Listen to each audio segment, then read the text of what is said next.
Hello and good evening, everybody. Welcome to the TTA Entrepreneurial Investor Salon. My name is JR, your host for tonight. My pleasure to be here. And first and foremost, thank you very much for joining the live stream. Okay, what TTA stands for is the Taiwan Tech Arena, which is founded by MOST, which is Ministry of Science and Technology. And I'm guessing like a lot of you who are watching right now are probably either investors or founders or potentials of either. And this is basically what the Salon is all about. It's about bringing together all these different resources across Taiwan together, including funding, personnel, technology, know-hows, etc., to bring these all together to help you with your startups and your future ventures. And tonight, I guarantee you, I promise you, this will be a very insightful, delightful, joyful night because we do have an A-list of guest speakers here online with us. We're going to be talking to them in just a little bit. But before we start, I would like to introduce you to someone who is behind the curtains, but responsible for making all this happen tonight. And she is the one and only, our Director General of the Ministry of Science and Technology. Let us welcome Andrea Xu. Andrea, good evening and hello. Hello, good evening, JR, and Kevin, Caroline, Jessie, all distinguished guests, ladies and gentlemen. I'm Andrea Xu. On behalf of Ministry of Science and Technology, Taiwan, I sincerely welcome you to TTA Entrepreneurial Investor Salon tonight. The ministry established Taiwan Tech Arena, so-called TTA, in 2018. Is my voice clear? I'm sorry, we're having some technical interruptions. Okay. I'm sorry. May I continue? Yes, please. Okay. iPad 2 needs to mute. And TTA is trying to translate research into startups and to help Taiwanese startups connect to the global startup ecosystem. Last year, TTA launched an innovative project named Entrepreneurial Investor Program. We call it Black Card Membership, inviting renowned global investors to join and invest in TTA. Through their solid global connections, growing business experiences, and successful exit stories, we wish they can transfer their experiences to our young Taiwanese startups. Today, I'm pleased to have one of our entrepreneur investors, Kevin, the co-founder at Twitch. Thank you for your kind suggestion to TTA. We closed the co-working space in the pandemic and really helped keep TTA safe during the pandemic. I believe in the post-pandemic future. Several industry and startups will face more challenges and changes. With your support, TTA will keep its mission going and help startups connect to the global startup ecosystem. We are also happy to have PR expert Caroline and the manager director of APAC at the Hoffman agency, and Jessie, the president of BluSense, sharing their experiences in empowering Borderless brand power. At the same time, I'm excited to have Taiwan's influential YouTuber, the broadcast host JR Lee, with us tonight, and to spark interesting conversation among speakers and audience. In the end, I hope you enjoy our program and have great fun. Thank you very much for your joining. Let the show begin. And yes, let the show begin. Thank you very much, Director General Andrea Xu. Thank you. And once again, I would like to invite everybody to give a big hands to the people behind this show. The TTA staff have been working day and night to make this happen. Thank you very much. Kudos. Big hands. All right, and no time to waste. As I was just blabbering about our special guest, now is the time to roll out our guest. Drum roll. And so our guest number one for tonight is from the extremely popular live streaming platform, a global brand, the co-founder and former CEO of Twitch. Let us welcome Kevin Lin. Kevin, welcome. Good evening. Thank you very much for being here with us tonight. Thanks for having me. You know, it's Very beyond excited. words to be here to talk to you. Wow. Co-founder of Twitch. This is like a dream come true to me. I think your title pretty much speaks for yourself. No need for me to add on any more accolades. But you spent most of your life with Twitch. I think it's fair to say that it's basically your brainchild, and you only left last November. Am I correct? That's correct. Yeah. Okay. 12 and a half years. My entire adult life is nothing but video games and streaming. The dream job, I would say, the dream job, 12 Yes, years. very, very much so. Wow. We're going to get into this more, but could you briefly tell us about, the entire Twitch experience and how it kind of shaped your own life and your family's life? Gosh, yeah, I'll say this as succinctly Big as possible. question, right? I mean, it was huge. It was a completely life-changing experience in every sense of the word or phrase. I never thought I'd get to work on something that I was just truly interested in in a community, the games community, the games industry, the creator industry, and so on. That I would just feel so at home in. We got to build some really cool stuff that sparked a lot of the evolutions in the creator economy. We were one of the first to build this concept of, it's not an advertising-free website. When we were born, advertising was the state of the art, but you could see a future where you no longer need that anymore, which is an interesting thought for that particular space, and something we strove to change. And yeah, I got to see people. I got to meet people around the world. I got to see different parts of the globe. Got to understand, what does this mean to have the technology that we have that allows anybody to become a creator, that anybody can broadcast or otherwise reach anybody else in the world, and you can build a career, an actual career on that. And it was just interesting. YouTube you really kicked it off, having a partner program is, pretty early on in their lives, and then expanding on that over time. But drafting off of that and trying to evolve it was just, there was no best practice. And so we were constantly unaware of what the hell we were doing or what was going on. And yeah, that really changes you and makes you think about life in a quite different way. And so, yeah, it was just such an awesome experience. I have so many friends through Twitch, and I'm so happy that it exists and that it's thriving. And yeah, it was a great experience. Right. And it came from a time when mainstream media was still the main thing, right? Back in 2010, 2009. During that time. And oh yeah, it was fun. I mean, we had many run-ins with old, quote unquote old media, right? In every aspect: news, music, sports, television. We talked with everybody trying to figure out what we were doing before we actually figured out Twitch. And it wasn't until Twitch that people actually started taking us seriously. So and they didn't believe that we were onto something. They didn't. The people we had met were like, "You guys are crazy. You should just sell." Nobody probably thought that esports would be a thing in the first place, right? Yeah, no one believes that. No one believes that an entire, well, not anymore. Sorry, at the time in 2011, which wasn't that long ago, nobody believed that people watched each other play video games. Right. But an entire generation grew up doing so, and somehow that concept was lost. Right. Now this is the mainstream thing now. Yeah, I mean, it's become more than just, it was a video game focused product. It is really a creator focused product. I mean, it always has been. Right. The video games were sort of this anchor, almost like a campfire that you could gather around, and the creator being the host. It is sort of the sense that you feel when you're on the site. Video games obviously an important part of the phenomenon around us, but really it was about connecting with someone live, deeply in a community format. Exactly. That's really what made it work. Exactly. Thank you very much, Kevin. Please hold on a bit. We're going to get back to you in a moment. I'd like to introduce our second guest for tonight. And this is the president of a relatively young company that is based in both Copenhagen and Taipei. And the product was recently in the news. It has something to do with the pandemic. Now, I'm not going to spill the beans right here, but she is the president of BluSense Diagnostics. Let us welcome Jessie's son. Jessie, welcome to the show. Hi, Jessie, JR. hello. Thank you. How are you tonight? I'm very good. Thank you. Quick question. Are you based in Denmark now or in Taipei? No, actually based in Taipei at this point. With the pandemic, I don't like the 14 days quarantine. So. Oh, that's true. That's true. That's true. Jessie, on behalf of everybody, would you quickly tell us, what do you do at BluSense Diagnostics? Sure.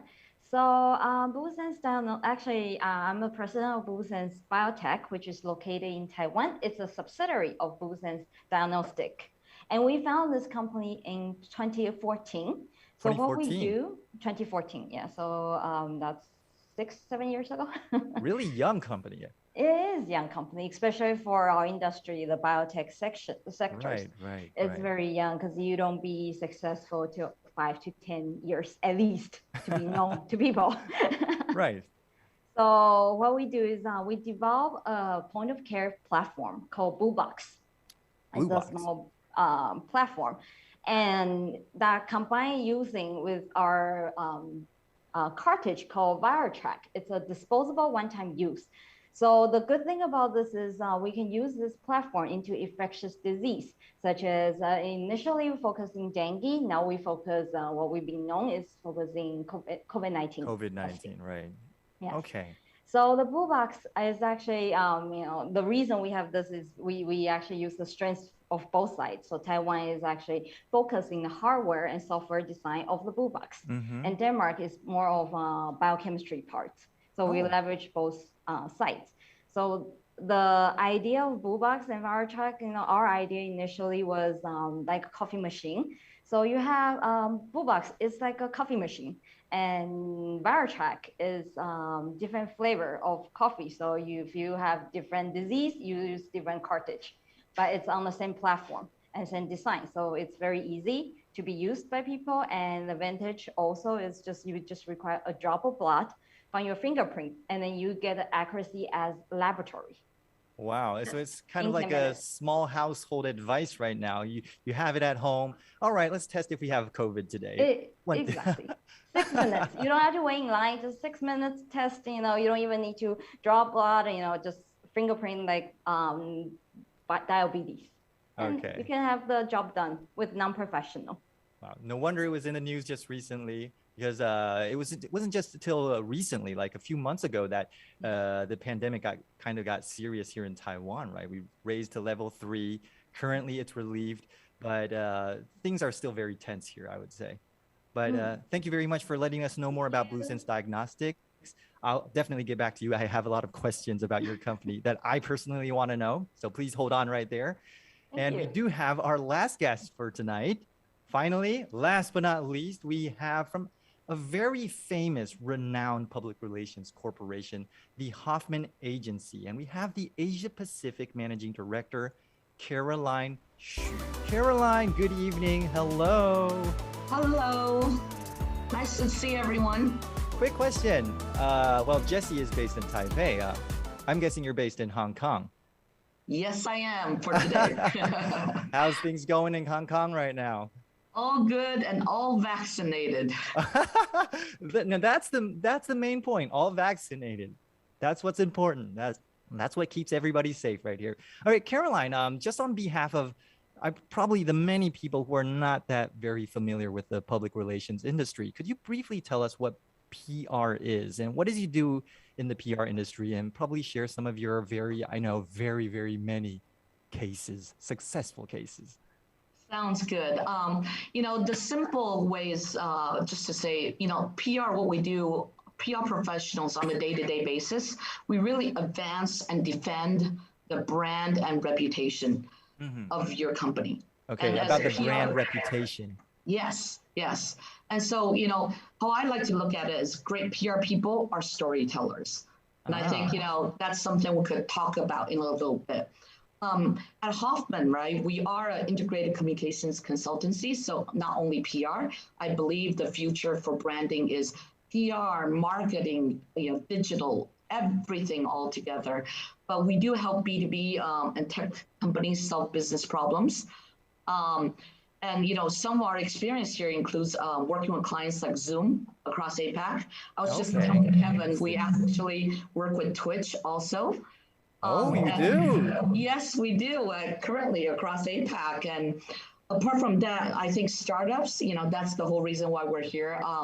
Some startups we work with include like Uber, Airbnb, some of the smaller ones in Taiwan, but are very upcoming, like Shopline, iChef, Appier. Right. And that's kind of the fun bit because, even though I'm on the agency side, similar to, where Kevin and Jessie is sitting, I've worked over 25 years. You have 25 yes. in this particular industry? 25 in the years. tech industry, in the B2B industry, I've worked at companies like BenQ, HTC, Google, and YouTube. You're very familiar with. Oh, you have Google. Yes, I was at Google for over 7 years. Okay. And then I think, most importantly, I think, on the startup side, I used to run Appier as a CMO.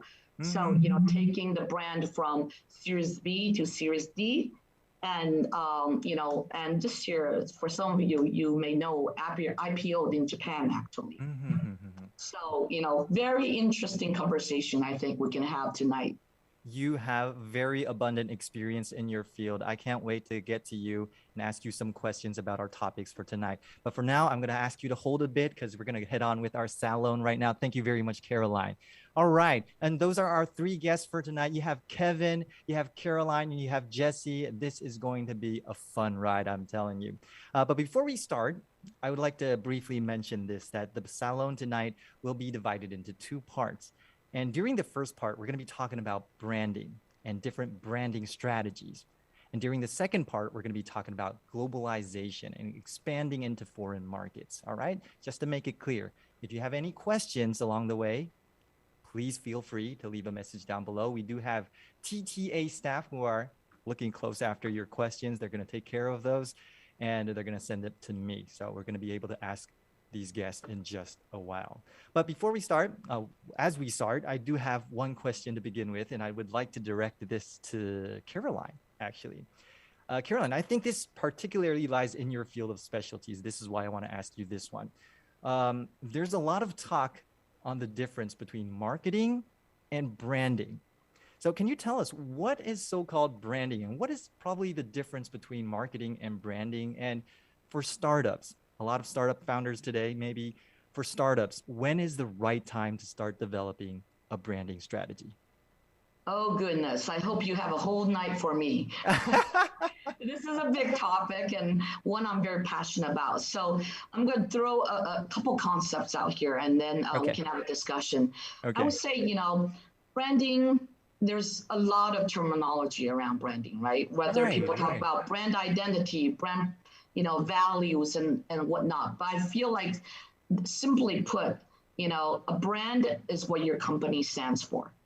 Oh, okay. So that's how I would word that. Yes, it's what your company stands for. And, like you mentioned, there is a lot of confusion out there around, okay, then what is the difference between PR and marketing and whatnot? Right. And I think the easiest way to kind of explain that is it all boils down to the audience that you're talking to. Right. So for example, with PR, you're actually talking to the media or to the influencers, KOLs, as they call them nowadays. For marketing, you're really talking to your user or the clients. Okay. And then for, there's another aspect that, some people don't really address, and I think it's quite important for startups, and that is internal.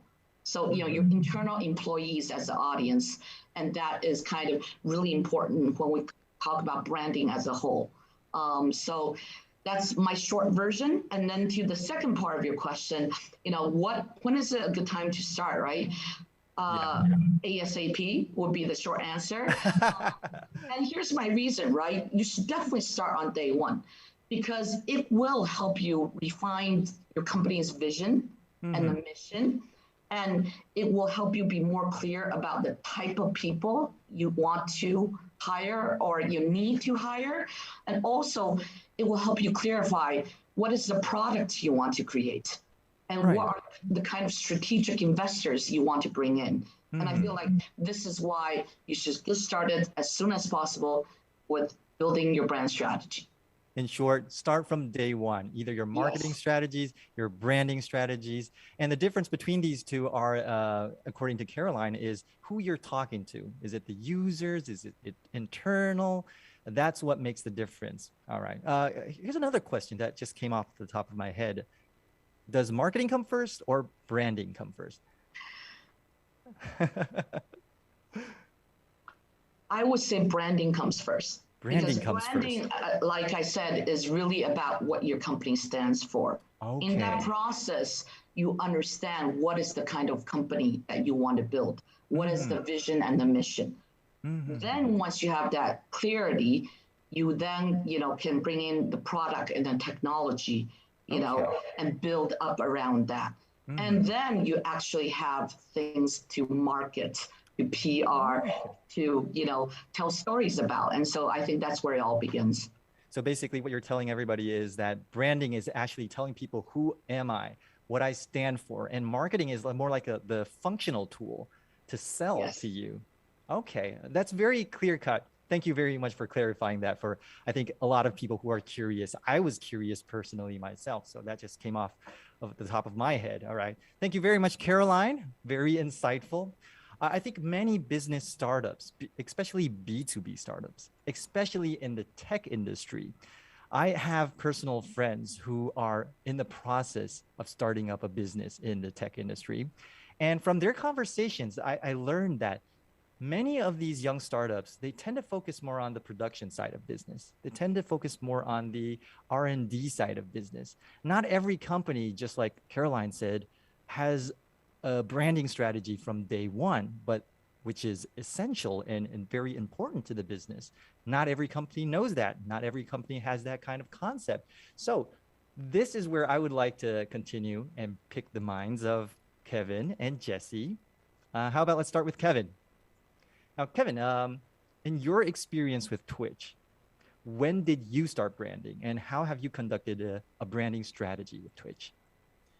Yeah, I mean, so long story short, we started as a company called Justin TV, which was a general live streaming platform that sort of grew very organically. It was a free open platform, very similar to YouTube, but all live video. In fact, when we were pitching it, we called it YouTube but live. And it was we didn't bother building a brand, right? And it's interesting to hear Caroline talk about brand. From my personal experience at Twitch, and remember, like every company is very different, but I do think as a consumer company, and I think B2B this is somewhat relevant, I also think that a brand is fundamentally what your customers feel.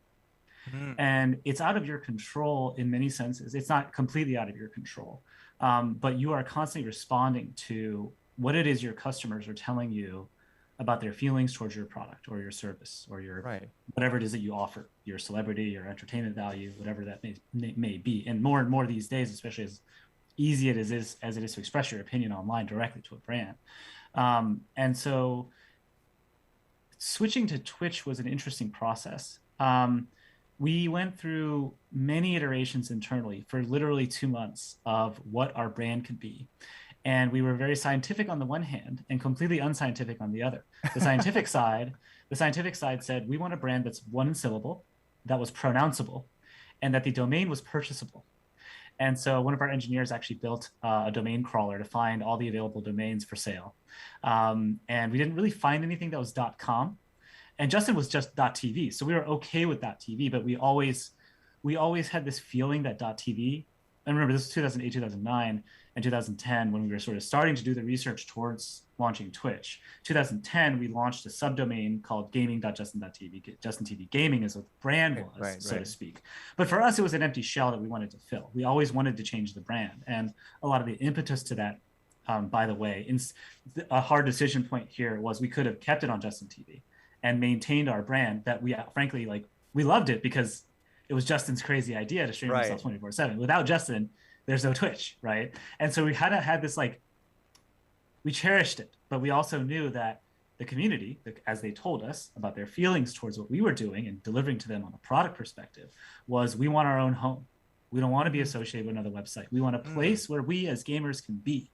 And so we said, okay, cool. That is great feedback. We will consider completely gutting our own brand and making a new one for exactly this community only. And so the naming was a whole, somewhat scientific process. In other words, we tried to take an approach that said, let's make it easy to pronounce. Let's make it an empty shell that we can fill. Ideally, it's a word that relates to gaming and or streaming.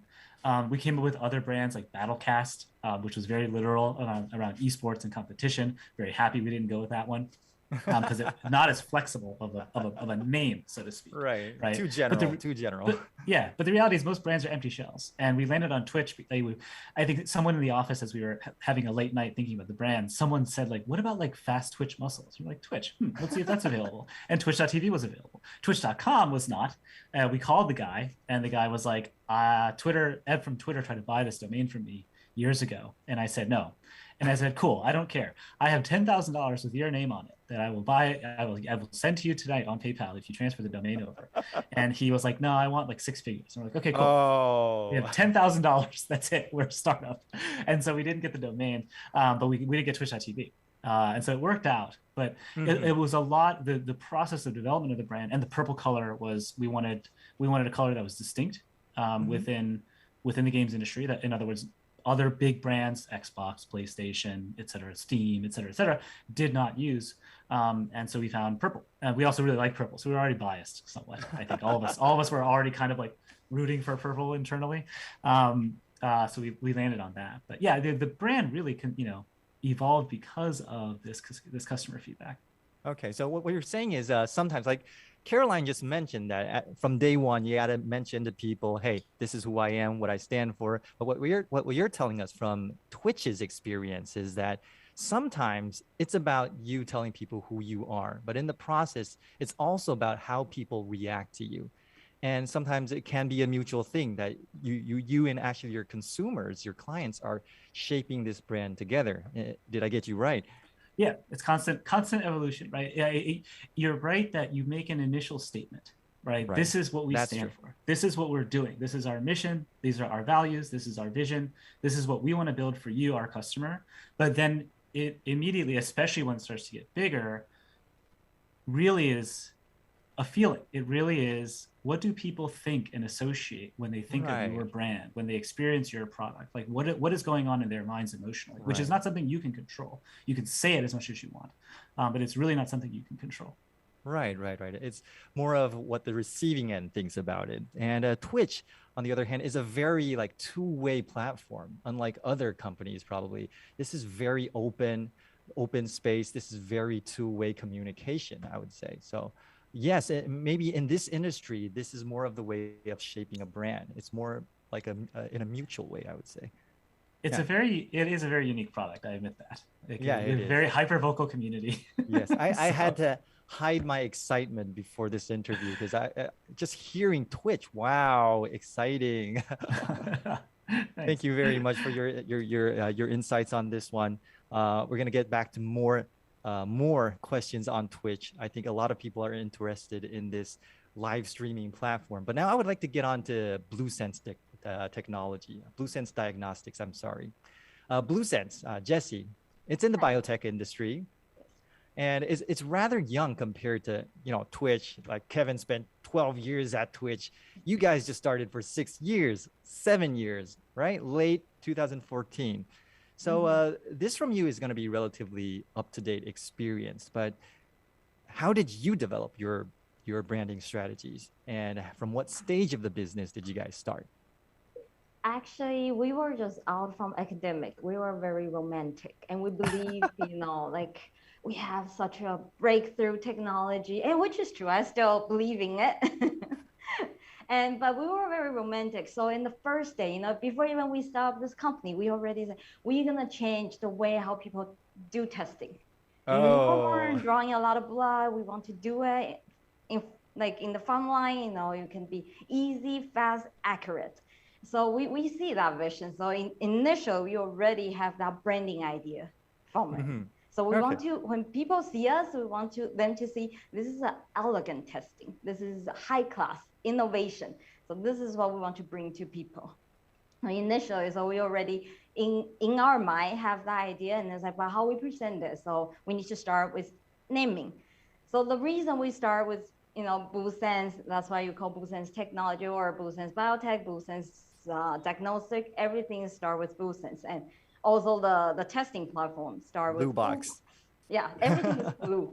It's because the technology we use, our platform is actually was using a traditional Taiwan ICT company's Blu-ray reader, which easy way to say is DVD reader. pickup. Okay. That's Yeah, much that's easier to understand.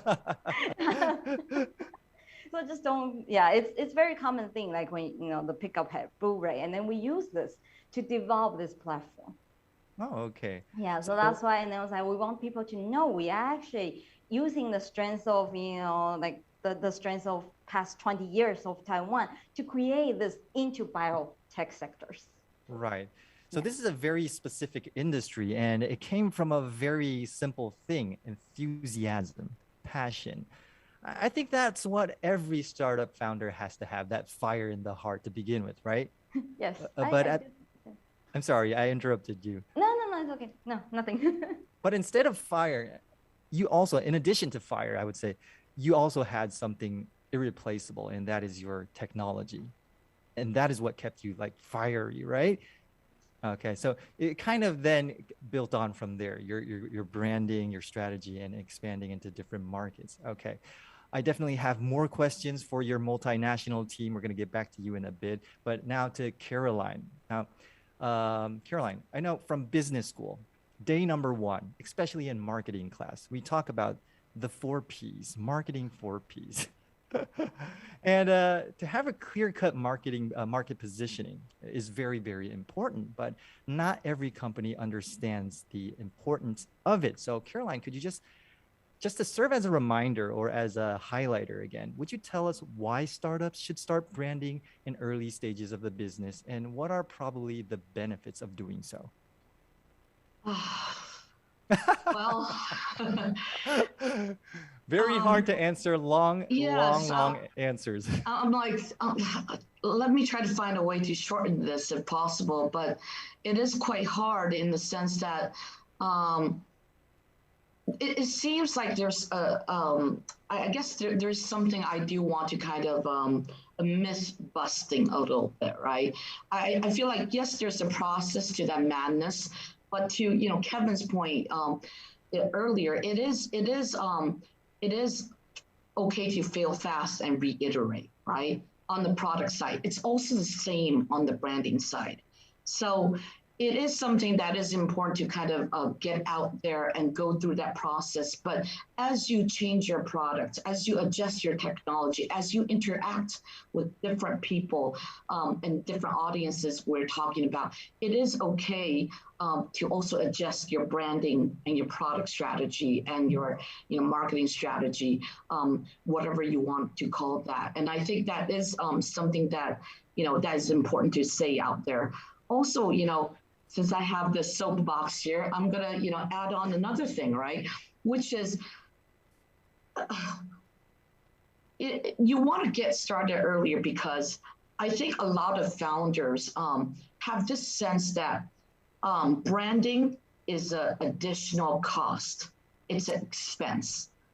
But from where I stand, it should not be, right?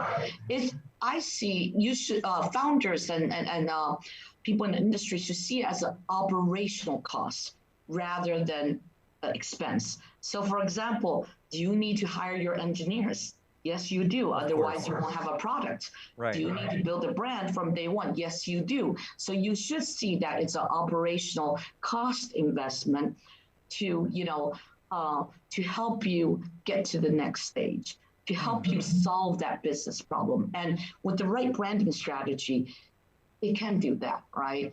And so it is part of that process. So I do strongly believe in that. And I kind of have to put a stake in the ground here, because it is kind of different from what other people think or may think in the industry.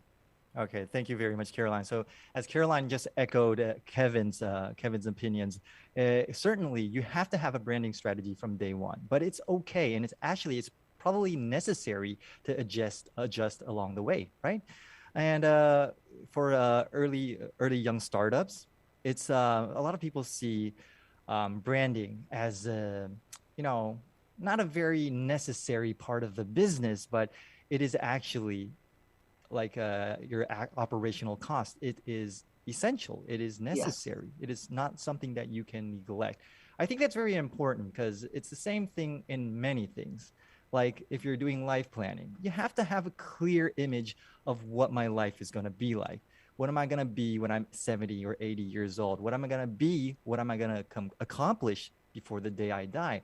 And it's kind of like, in that sense, how businesses should think like. They should have a clear-cut image of what I want to be in the end. What is the end image of me? All right, so that's my take from this. Thank you very much, Caroline. And to everybody who's listening right now, once again, if you just logged in, well, this is the TTA Entrepreneurial Investor Salon. We are currently talking about branding and branding strategies. Here with me, we do have the co-founder of Twitch, Kevin. We have from BluSense Diagnostics, the president, Jessie Sun, and we have Caroline Xu from Hoffman Agency. Very experienced people here on this show. So if you have any questions, this is just to remind you, quick reminder, if you have any questions, get those questions in right now. Direct your questions to any of our guests tonight, and we will get to your questions as soon as possible. We do have TTA staff who are looking out for your questions. They're gonna kind of take care of them, and they'll send it to me. So we'll be reading out your questions in just a bit. All right. And as I was listening to Jessie, Caroline, and Kevin's experience in Twitch, it kind of reminded me of my own experience with my extremely small scale business, YouTube. All right, I'm a YouTuber. A lot of people know that. I'm not very famous. I don't care. Okay, I do care. Technically, you have infinite scale because you can. It is a global. Don't be shy, JR. You are famous. It's all right to admit that. Thank you. I'm gaining a lot of support here. Oh, man, I'm building a lot of confidence right here. But anyways, when I started off working at an international company, Procter & Gamble. I worked there for a couple years, and then I stepped into media. I was a radio host for many years. And then when I saw the social media trend on the rise, I jumped on that hype and I became a YouTuber. And this reminds me, just talking to you guys reminded me that before I even started YouTube, I actually had a very clear vision of what my channel wanted to be like. I wanted this channel to be an inspirational, motivational channel, a channel that spreads positivity to society. And luckily, over the course of 4 years, we've been able to garner 500,000 subscribers. A lot of them, I would say a band of these audience are very loyal to the brand. They stick to the brand, stick to the channel. And most important of all, they share these values. I think that's what I cherish the most. People who share our common values. And lucky me, we've been able to monetize off of that and sustain our channel. So just by talking to these people on our show, reminded me of this. It's very important, not just for a YouTube channel, not just for a personal career planning, but very important for young startups to have a clear branding strategy at the very beginning and to adjust along the way. But most important of all, as Jessie mentioned, you got to have that fire in your heart to begin with. All right. Okay, so let's get to your questions right now. I'm very curious what people are asking right now, okay? I'm going to have to swipe to another tab right here, so I briefly won't be able to see you guys, but let's take a look. Okay. Wow, already 5 or 6 questions. Here is one question for Kevin and Jessie. All right. You're going to have to give me some time right here because this is blocking me. Yeah. Okay. So to Kevin and Jessie, here's one question, which goes, could you share the marketing strategies for fundraising? Okay, could you share the marketing strategies for fundraising? Okay, how about this one? Could you share the marketing strategies for fundraising? What do you guys have to say about this one? Jessie, would you like to go? I have many thoughts here.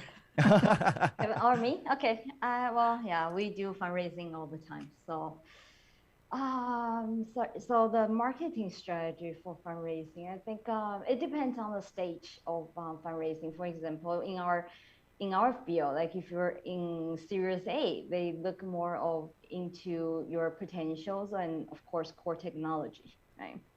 So in our events, let's say events, will be more of publishing high levels papers to convince people we have a strong technology. That's the approach. And when we go to Series B fundraising, then it's more of your product. If people will accept your product, then we go into more fields, into different countries to let people to, you know, to have research, well, not research, like clinical trial to the people to see, you know, in different hospital, international, to see our technology in the same time, and then also talk to our partners, like will you sell our product and what will be the price, strategy, and all that will comes together in Series B. So in Series C, then it's how you're going to expand your market. Then that's more of a PR job that we probably need to seek for Karen's help. All right, thank you very much, Jessie. And Kevin, you said you had a lot to talk about this one. Well, just thoughts. I mean, I think you know, on the extreme end, you can, if I'm talking early stage, right? I'm assuming the audience here is more early stage, maybe first round. Okay. You can get lucky and get written up by a famous writer. That works. You get a ton of inbound, especially in the frothy global environment venture these days, and having lots of angel investors and SPVs. If you know, SPVs are basically syndicates, groups of investors that invest together in a slightly more loose format than a fund.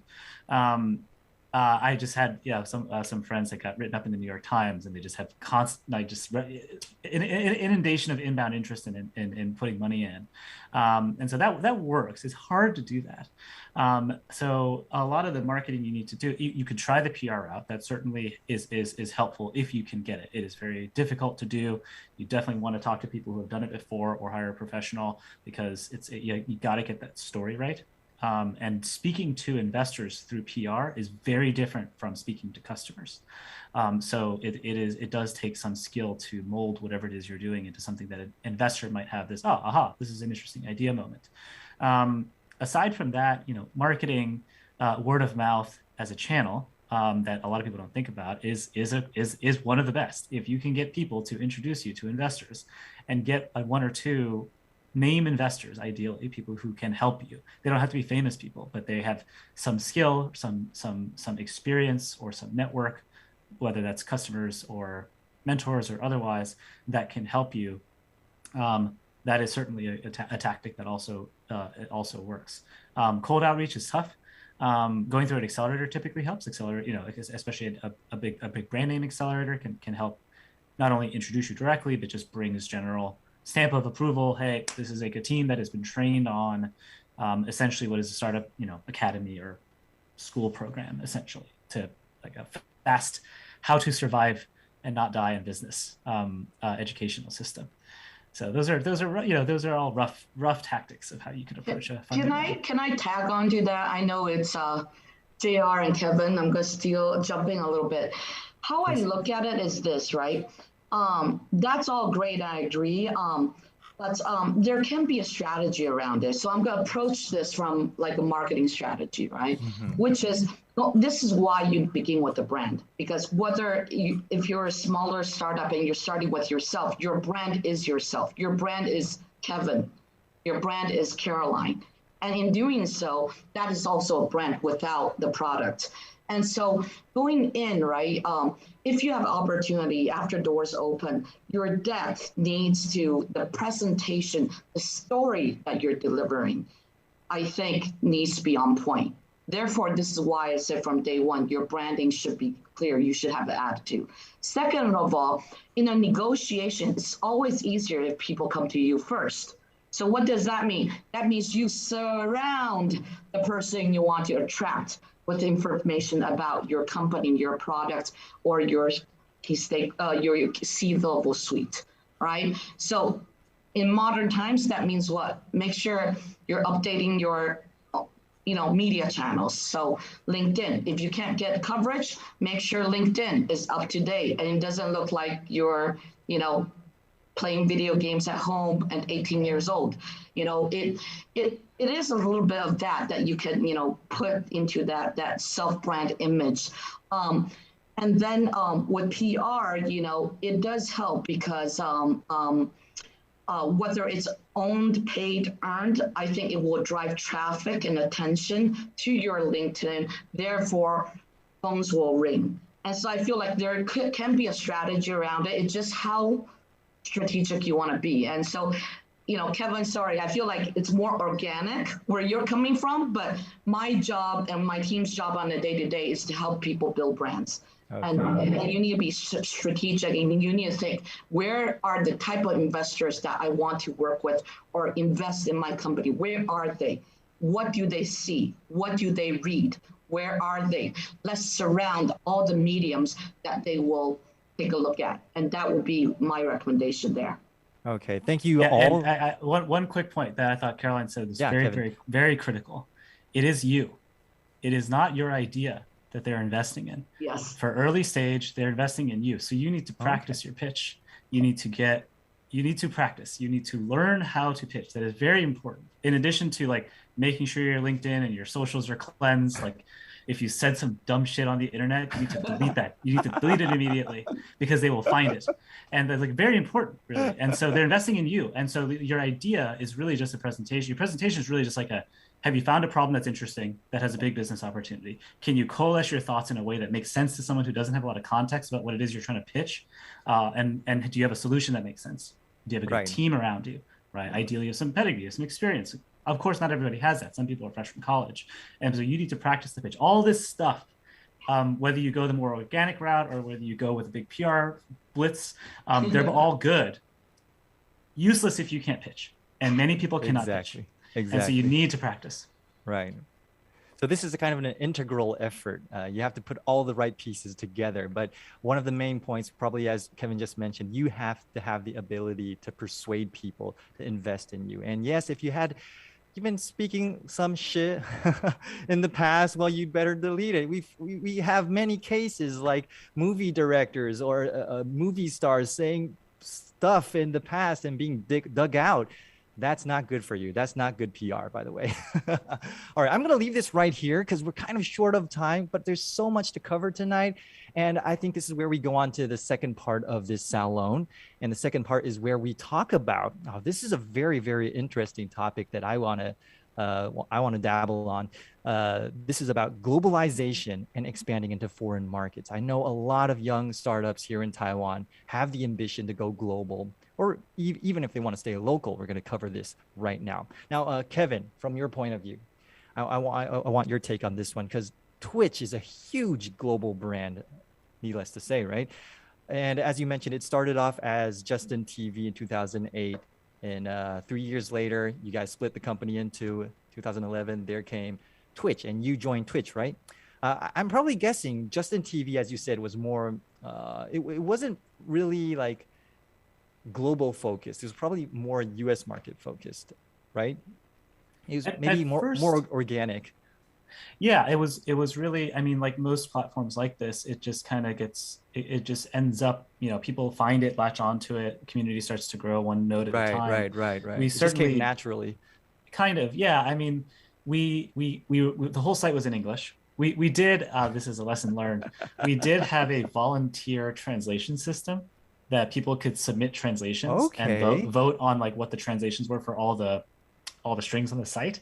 That didn't work very well. We basically just got trolled by the community constantly. I think at one point in German, our browse button said toilet. So that I wouldn't recommend necessarily. It works for some people are still using this type of translation strategy. But I will say, like, we kept thinking about internationalization, and we didn't do a great job of it from a product perspective. I mean, we had to build the product as it was because we had limited resources, and the team did a great job, but like we didn't have the resources to think about how do we translate. But what we did do was, as we noticed certain countries started to take off, we would certainly pay attention. And so we very quickly hired a couple people out in Europe. As Europe started to take off, we hired Mona Hu here in Taipei to be our first employee out in Asia. Taiwan was one of our top 5 countries. Taipei was actually our number 1 city for engagement, for daily engagement. Yeah, from I'd say 2011, maybe 2011 to like 2015 or so, Taipei was way up there. Where is it right now, though? Good question. I'm not so sure. I'm not sure anymore. It's still up there in terms of city traffic. I think so on engagement. Yeah. To my surprise. And so, obviously I could be accused of bias, but I was like, okay, Taiwan seems like an interesting market we could get into. There's a decent amount of, like people could, more people than in like Japan or Korea, for instance, which are other markets we looked at initially, which we did fast follow into, could read an English website. So, it helped that way. It took us years really though to build the proper discovery mechanism. So you could discover by, Mandarin language, Chinese language broadcasts versus other language broadcasts. We didn't build that stuff until much, much later. But people still, because they wanted to use the site, started to just used it. They figured it out, right? The users figured it out. But we had to be really careful because we were so resource strapped as a startup. And it was very tempting to think, okay, let's hire people everywhere. Let's hire people in the Philippines and Indonesia, where we saw some growth, in Brazil, where we saw some growth. But like, the reality is it's very difficult to manage that fast of expansion. And so one of our core philosophies at the time was to try to hire from the community, of creators and people gaming, who were users already, community leaders that understood fundamentally what creators wanted and could speak to creators in a way that was authentic, but also could draw the appropriate feedback that would help us understand what those users in those particular regions needed from a product and feature perspective. So is it fair to say that you guys actually didn't have an intentional plan to go global in the beginning? Well, we wanted to. We had a taste of it at Justin TV. So Justin started streaming in 2007. I joined Justin TV 2008, and then we sort of split the company into 2011 when we launched two different companies, SocialCam and Twitch. I became co-founder of Twitch, and two of our engineers joined, Michael Seibel, who's now CEO of Y Combinator, to start SocialCam. So another weird process in our history, or just unusual path, I guess. But we always wanted to be global. I mean, Justin TV was meant to be global. It was global. A lot of the audience was coming from all over the world. So we already kind of had the mentality for it. Okay. Yeah. But when it came to actual operational execution, we were very, I won't say methodical, that would be giving us too much credit, but we were certainly careful about it. Right. Okay. Yeah. All right, so you did definitely have the idea of going global, and then it kind of came naturally. You kind of found markets that were performing very well, and then you started investing in those markets. That's how you started going. Yeah, and the other important points, more operationally, were cost of doing business in the market. How much was bandwidth? Could we deliver off of our own servers? What were the technical costs and what were the revenue opportunities? Because while we were a fast growth business and most fast growth businesses don't necessarily focus too much on revenue, what was important to us in particular was that our creators could at least start to believe that they can make a living doing this. I believe there were probably a lot of difficulties along the way. What were some of the biggest hurdles in the way? Gosh, I mean, I think on this particular topic, I would say one of the harder things was exactly what I was just saying. It was hard to get advertising revenue in many countries, as an example. Really? And Taiwan was particularly difficult. In 2011, 2012, the market just hadn't really done much for video ads. It was very hard to get video campaigns. There weren't a lot of programmatic exchanges that had tonnage inventory. And so our creators were just not making as much money as they were in the States, where our ad fill was just higher. And so Mona and her team really emphasized subscriptions and donations instead. And that's when it started to stick. That's when people started to say, okay, I have a potential here to quit my job and have a security of earning enough revenue by streaming that I can do it full time. And then, one pin falls, one creator does this, another creator's like, oh, okay, it's real, right? It just starts that way. You start to see, oh, there's one of our customers, a creator, starting to be able to do the thing that we hope that they can do and that they desire to do. And that starts to spread out and people start to realize, okay, this is becoming more and more actual potential. And so that was really important, but it was very tough in many countries, right? A lot of places where we were growing, advertising just wasn't working, but it was at the time our core monetization system until subscriptions started to take off. Other things that were tough were, not necessarily related to global growth, although sort of is, global growth was very expensive to keep up with, particularly on the point where we were growing in countries where we couldn't really earn revenue. And we were running out of money constantly. So that was also, I guess sometimes you just have to wait until like the industry matures and everything falls into places. Because as you said in the beginning, some suppliers probably weren't willing to pay ad revenue to these creators they didn't see the potential in this, because this was just like 10 years ago. Nobody thought of streaming as a profession. It was just like the recent 10 years, recent 7 or 8 years, I would say, that people really started to see the potential of this and how much money you could monetize off of this. So sometimes I think from your sharing, I think it's about waiting for things to fall into place and the industry like maturing throughout the course of time. But thank you very much, Kevin. Wow, so many things I want to ask you. Let's get to Jessie right here. Yep. Jessie, I would like to ask you, how about your team? Because your team is multinational. How did you develop your branding strategy? And from what stage of the business did you start? Well, we started the branding strategy initially in beginning. So we have this, we set up our company headquartered in Denmark and the Taiwan subsidiary, even though interesting is our investor mostly are Taiwanese. Right. So the reason we're doing that, setting up this, because we want to create this very important image create by Denmark and produced by Taiwan. Oh, okay. But why the decision? Like, why the decision to start the business in both Denmark and in Taiwan in the first place? Well, we have two teams. Like, this is an academic research team, and it's a collaboration by two universities. So initially, like naturally, we have two teams. And it's like, but we can attract investor in Taiwan. So why should? Because it was a booming time that biotech starting, especially using the ICT, these technology. It was just right time to find investor here.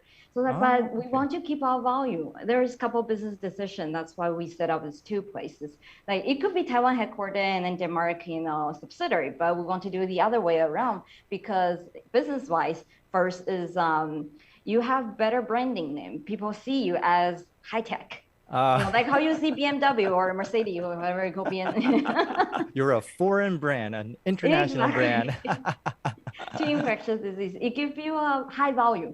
And this is important because when in the future, when we want to exit, when we want to complete this journey, the exit will be in Europe. Our potential buyer probably is in US or Europe. So this branding is important.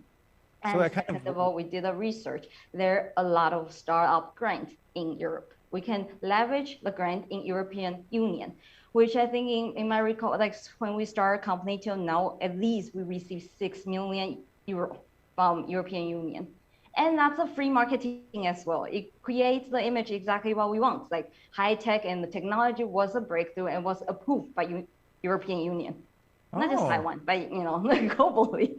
So it kind of worked for you both ways. Like Taiwan, Denmark, it was branded in Denmark. You have the researchers in Denmark. Then you have the investors from Taiwan. And then when you're expanding into different markets, you're already like mature in a way that you can go to the Europe market and to the Southeast Asian market. Exactly. Did it work out that way for you guys? It's actually working perfectly because it's a very also highly competitive industrial. So I can imagine. Yeah, when the new product to come in, the first thing is they want to ask how cheap is it, and that's not where we want to go. It's how good we are, not how cheap we is. It's affordable, but it's not gonna. We don't do price playing. Right. We don't do price wars. This is quality product. Exactly. This is BMW, Mercedes. Exactly. If people are willing to pay tens of thousands of dollars for a Mercedes-Benz, then why not pay for something that can save your life?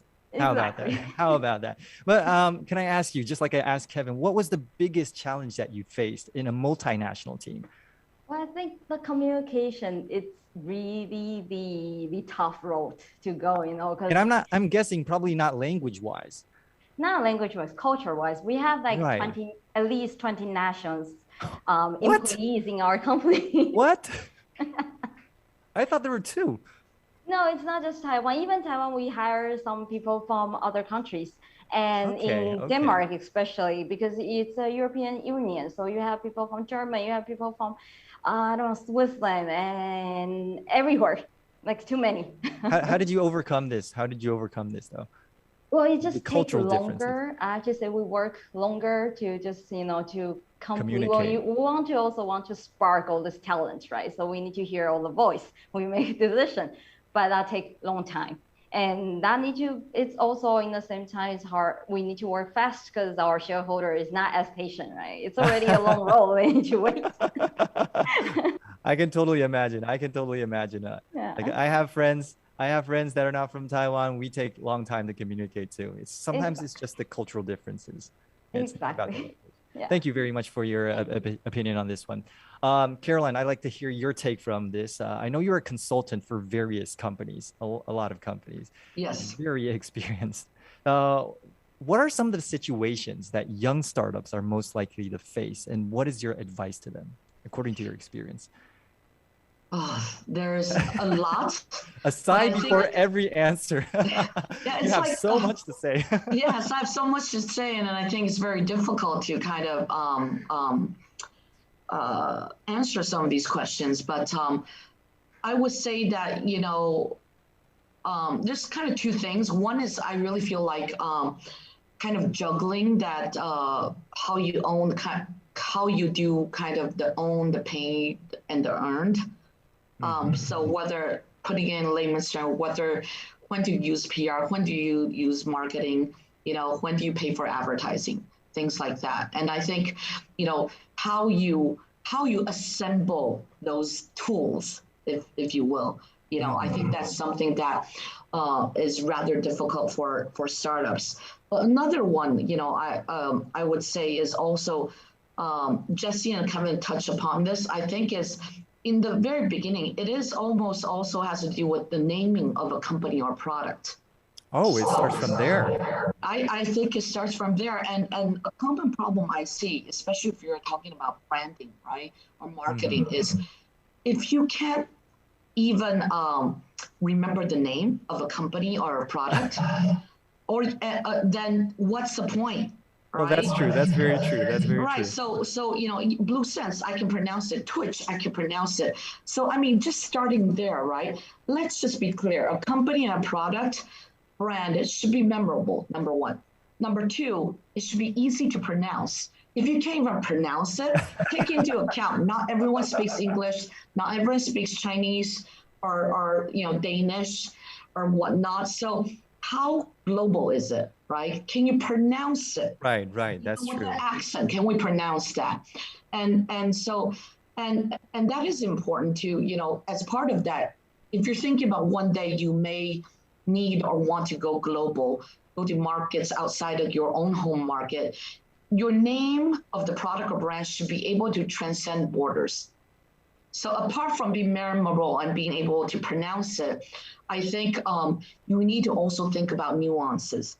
Nuances, there's a cultural right. difference there, right? There's certain things in a certain language that is actually negative, or it's actually a swear word, Exactly. or it's a no, you don't want to even go there. And I can say, working for big and small companies, it's often something we have to bring up with our clients. It's like, guys, that's a great new product that you want to launch, but do you know it actually means this in Japanese? And that's not really a polite term you want to use. Right. So, I'll just leave it there. That's why I said I have a lot of comments in there. Just by hearing this, it reminds me of so many case studies during back in college, like a Darlie toothpaste, 黑人牙膏, like that offended people in Northern America. Yeah. There's so many cases like this. So from Caroline's point of view, everything starts for young startups. This is very important. Everything starts down to a very basic level, starting from even naming your brand in the first place and choosing your brand logo, things like that. Okay, thank you very much, Caroline. So on the other spectrum of this question, I would like to ask, how if I know I should build my brand local or should I build my brand global? Especially under the pandemic, everything's been changing for these 2 years. It just came out last year, got serious last year. The entire business landscape is changing. Now, I have a friend whose company has been asking them to volunteer to be reassigned to their Vietnam office. And this was when the pandemic was on the rise in Vietnam. At one point, the company was willing to pay 3 times the annual salary for anyone to go. Guess how many showed up? 0. Oh. Nobody showed up. Of course, you're putting her life at stake. It's risky. And I think this is just the tip of the iceberg. A lot of companies or corporations, enterprises are facing a lot of challenges under this pandemic. As I just mentioned, a lot of things are being impacted. The supply chain, taxation are changing, new policies, borders being shut down, travel bans. I've been trying to get my hands on a PlayStation 5. I can't get one. Sony is short of stock all the time. And apparently that's because there's a global shortage on chips. So everything is being affected by the pandemic. And actually that is one of the questions of our viewers right now. He's asking, how is this pandemic changing the business landscape? And this is where I would like to ask Kevin, talking about this pandemic and how it's affecting everybody. What is your view on this? A lot of people are saying, is localization the new globalization? So how should people know how to choose to go local or go global under this pandemic? Oh, wow. Interesting question. I mean, I agree generally. My hope actually is that this happens. I think for the sake of, I don't know, the world. I do think the fundamental changes are people are at home a lot more. People are traveling less. People want the devices that you desire because they have more spare time. On the flip side, in a work environment, most people are working more than they used to. It's very easy to work. It's very hard to turn off. And so who knows what things come. It will probably result in a big rise of health and wellness space and everything associated with that space. Gaming, socialization has been, it really had a banner year, a silver lining for gaming in 2020 and 2021 thus far, as people go to games for not only entertainment but socializing. And one sort of quote unquote hidden thing that's going on is people are making friends around the world through video games. That's true. Because many are multiplayer online, which means chances are that's great because you're connecting with people around the globe without having to travel or do anything complicated. And chances are you're going to stay in touch with them one way or another. And so could that be through new communication platforms, new social media platforms? Who knows? But probably. Look at the rise of Clubhouse, which just kind of it took off intensely, very suddenly throughout COVID as people were at home looking for connection. Right. So I think there are all of these trends. The one that's most fascinating to me though is this work thing, where people definitely like physical space. I personally do. I think people like hanging out with people. We're a gregarious species. Right. But the pragmatism of working from home is just so good. Not necessarily for mental health, right? But the actual pragmatic nature of working from home, the speed at which you can do it, the lack of need for additional space, like how do people continue to embrace that? I'm not so sure. But certainly, I think one other interesting thing, particularly for Taiwan in this world, is people are buying stuff more. People want devices. They want things that they can attach a certain experience to, even if it's not necessary. They just want it in their mind. And I really think consumer hardware is a very exciting space as a result. There's obviously things that are world-changing like AR and VR coming. And hopefully Taiwan has a big stake in that market. But I do think those things in this world of, hey, maybe we're traveling less, maybe we're seeing each other a little bit less for the next couple of years until this thing calms down. Those devices are particularly of interest in my mind. All right. Thank you, Kevin. So when we're talking about this pandemic, how can we leave out BluSense? It would be nonsense to leave out BluSense. So BluSense, from your company's point of view, how has this affected your business? And what is your advice to startups? How should they choose to go local or global, especially under this pandemic and what it's done to this ecosystem? Well, for our industry, I think it's the pandemic. Well, I guess for biotech, it's not that bad. It's a time to boom booming the sales, but it's not good. And well, what I think naturally, because now we are, before pandemic, we were very used to, talk on conference calls. So it wasn't a big impact in our company because we're already very used to not to be face. Right, you're already used to this. Exactly, we're very used to it. So it doesn't really bother us. It's just we don't travel to each other's site, but it's we can resolve that. It's really not a killing point. And for this industry, interesting is you don't have, it's only until your later stage, then you have an international global sales team over the world. Because what happened with diagnostic or let's say medical devices, every country is highly restricted with this product, with a lot of regulation that, throw the paperwork on you. Right. Translation, all that stuff. So you cannot do it by your own team. If you want to hold your own team, you need to have a really rich papa too. Rich daddy to give you all the money to do so. Right. So what we do is we need to find local partner. We find a local partner just for us, because we are very clear with our vision. So our local partner, we have a strong criteria on it. Like it has to be at least middle size of distributor and has experience, very professional experience on the infectious disease selling product and our strong regulatory background and international, has to be international also. So this criteria is set. And when we have, it's just only when we are selecting the distributor, give us the alignment, because sometimes you cannot find the right one.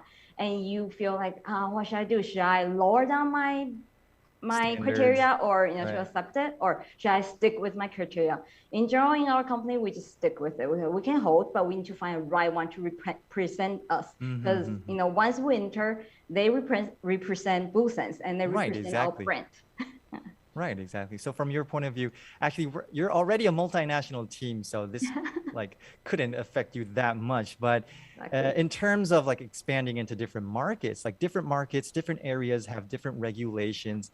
They have different policies, and needless to mention the red tape of applying for products, permission and stuff, right? So you mentioned I think a very important point is to team up with local partners, but also when you're finding that local partner, it's very important to know that they represent you in that local area. So you have to find trustworthy partners. I think that's a very important opinion and a suggestion, advice to our startup viewers who are watching right now. Very great insight, input. Thank you very much, Jessie. We're running so short on time. There's just so much more I would like to ask. And there's actually more questions on the list right here. But before that, I would like to briefly go to Caroline right now. It's just one last question right here. Caroline, in your opinion, your experience, you've consulted for various companies. So what do you think? What kinds of startups with what kinds of specific features are more suitable for developing a global brand? Sai? Yeah, I'm gonna answer the question differently, right? Because I feel like I am not the right person to answer that, but I'm going to twist it on itself. I feel like there's definitely cultural and local nuances. Number one, let's leave that out there. Number two, I think for early stage, it is good for your brand to be tied to a certain culture. For example, Taiwan is known for having great engineers, great hardware, whatnot. It will add strength in your early stage of building your brand and company. Okay. But having said that, I believe that, technology companies and startups should go global early. And so instead of looking at local, my take on it is I actually think companies that globalize early and rapidly will win over the ones that don't. And the reason being, right, with early globalization, it really increases the company's capability to adapt to uncertain environments. So for example, the pandemic that we just talked about, right? When things are, not going so well in a certain market, you could shift your priorities to a different market. That way you won't disrupt your, business cycle. If that makes sense, right? And so I think that is really important that, if you go global and you plan for building a global brand first, it will help increase the value of the startup. It will reduce the revenue source risks, and it will really increase the size of that startup's addressable market. Okay. And it's actually easier to go from reverse. Plan as if you're going global. Then depending on your budget, your resources, and your priorities, then you go local. So that's my take on that. Okay, so basically what Caroline said was you have to be very cultural sensitive. You have to understand the nuances between different cultures. I think that is one thing that is very, very important. What matters to one country, to one native, might not matter that much to another. And on top of that, you also have to know how to leverage the pros of each culture. Like Caroline just mentioned, like the Taiwanese engineers are very creative. I've actually heard that a lot of times. They are they? I don't know. I'm not that familiar with the industry, but that's what I hear a lot. Like Taiwanese, these people are very, very experienced and creative. So leveraging different cultures, their pros. And last but not least is to, when you expand into a global market, it's like not putting the eggs in the same basket. It's like taking risk, like in a more adequate way, in a more ideal way. I think that's very important for startups. And then what Caroline said, what I think is very important is you directed to, and last, after you've gone global, then you refocus on localization, the local markets. And that's going to help a lot in young startups. Thank you very much, Caroline. I hope I interpreted your sayings right.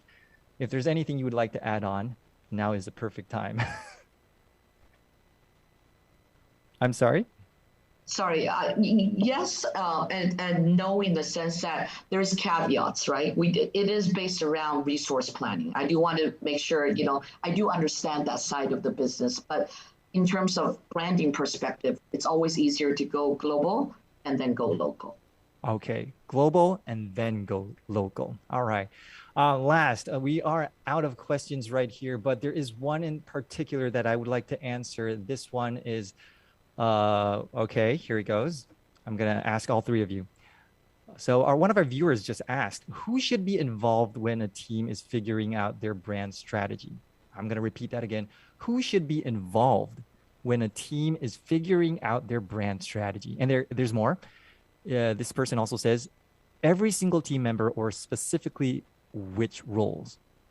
Pretty curious about how a brand strategy can be built. It's definitely not a one-man job. So simply put, who should be involved in this branding strategy in the very beginning? Is it each team member, or are there any like specific roles that should be involved? Okay, let's get to Caroline on this one. I want each one of your takes on this. We have like at least 5 more minutes, I think. Okay, a quick one. I do a lot of branding workshops for our clients, and I would say to do it properly, important functions should all be involved. So C-level, so whether you're co-founders, whether you're the product person, whether you're business, sales head, and the marketing and PR person, right? Because as a whole, when it comes to brand, there's many elements of it, and that includes, the product, the business, the brand itself, and whatnot. So that's my short version. Okay, thank you very much, Caroline. How about you, Jessie? What do you think about this one? Well, our practical experience is actually when we want to create this, we involve everyone. We involve all team members, but what we do is we first we do the workshop, and then sort of. Can I briefly interrupt right here? How many was that? How many people? Well, it's like 15. It's not 15 people. March. Okay. It was 15 employees when we started, and then but we still did a workshop, and then we go through our product, because not everyone knows the technology and everything. So from our CFO, CEO, everyone talk about it, and everyone understand our vision, our fire, our enthusiastic, and then we start think name, and then put it into a box, and we start reading out, and then start voting. Okay. So it was everybody's effort. Everybody was involved in this, but in their case, it was only 15 people. How about Kevin? We just briefly talked about Justin TV going to Twitch, but in specific, what was the process like? How many people were involved? Yeah, I mean, when we were launching Twitch and figuring that out, I mean, very similar to Jessie's experience. It was really everybody. We wanted everyone to have input. Okay. And we surveyed we came up with this like rough structuring. How do we figure out the brand, the color, the design, and we would survey everybody in the office. But we were also less than 20 people at the time, so it was a little bit easier to do that. Okay. In reality, most of the time, like the Justin TV brand came out, really came from Justin's brain. Like, I'm streaming my life 24/7. I want to buy the domain Justin.tv. Just makes sense. And then the design of it was sort of a collaborative process between the founders. But that's not always how it works.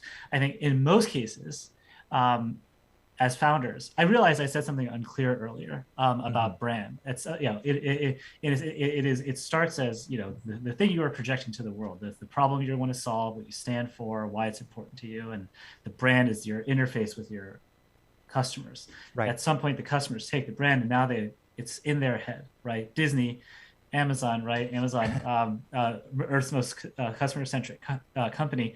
A customer doesn't think about that, right? They think about Amazon is a place I can buy almost anything for almost as cheap as I can find it anywhere and reliably receive it. Right. Disney is, the happiest place on earth, but to the customer, it's Raya, it's Moana, it's Frozen. It's like that's what they think about.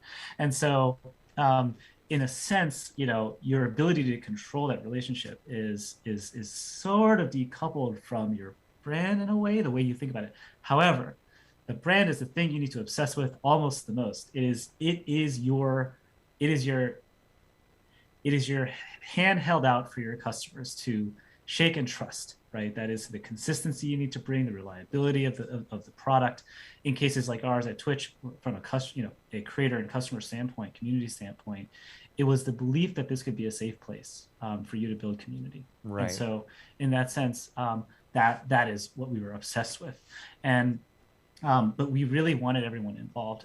In most normal startups, I'd say it's really the founding team plus the initial leadership team that are contributing to that, thinking about that. Everyone plays a role in how you figure that out, right? Customer interviews, a lot of research, talking with other people who have built brands, but everyone really did contribute. It is the founders, though, that kind of have to take it and make the hard decision, the hard final decision of, okay, this is what we're doing. Okay, so to sum this up, Kevin, Jessie, and Caroline, once again, thank you very much on this one. I've learned a lot myself. What I think is summing up their opinions is that everybody has to be involved, and they have to be from different divisions, like people from the tech department, people from marketing department, people from human resource, people from finance. All of these people coming together to come up with a mutual, like a consensus of what this brand is about, who we stand for. And along the process, as Kevin just added on, it is also very important to have a trustworthy relationship with your consumers, your clients, because you're actually building the brand with them throughout the process. That is perfecto.